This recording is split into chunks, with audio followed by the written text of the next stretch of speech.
নির্জন আকাশে বজ্রের মতো ছুটে চলা দুটি যুদ্ধবিমান, ভয়াবহ বিস্ফোরণে কেঁপে ওঠে আকাশ। পৃথিবীতে যুদ্ধের ইতিহাস পাল্টে দেয় এক যুদ্ধবিমান।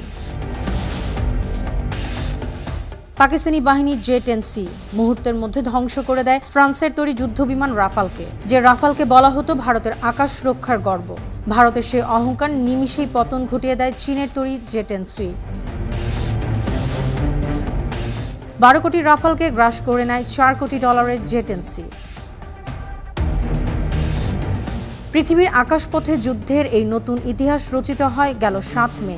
ভারত পাকিস্তান সীমান্তের আকাশে সংঘর্ষে জড়িয়ে পড়ে রাফাল এবং J-10C যুদ্ধবিমান।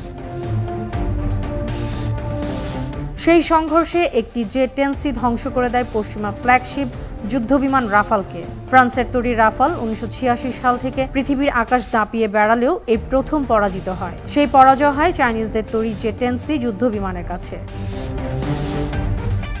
J-10C শুধু একটি যুদ্ধবিমানই নয়, এটি একটি নেটওয়ার্ক কেন্দ্রিক কিল চেইন পদ্ধতির যুদ্ধবিমান। বিমানটিতে সংযুক্ত আছে advanced radar, sensor fusion, PL-15 long range ক্ষেপণাস্ত্র এবং data link command and control. এসব অত্যাধুনিক সুবিধা থাকায় একজন প্রশিক্ষিত পাইলট সহজেই প্রতিদ্বন্দ্বী যে কোনো যুদ্ধবিমান ধসিয়ে দিতে পারেন,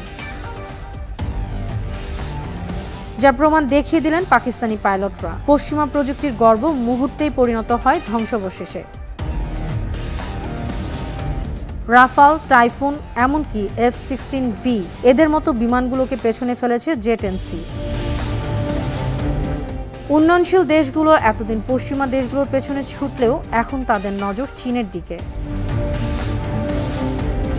J-10Cর এই বিজয় সরাসরি শেয়ার বাজারে প্রতিফলিত হয়েছে। রাফাল নির্মাতার প্রতিষ্ঠান দাসো এভিয়েশনের শেয়ার একদিনে পড়ে গেছে 6%। অন্যদিকে J-10C নির্মাতা প্রতিষ্ঠান এভিকের শেয়ার বেড়েছে 38%।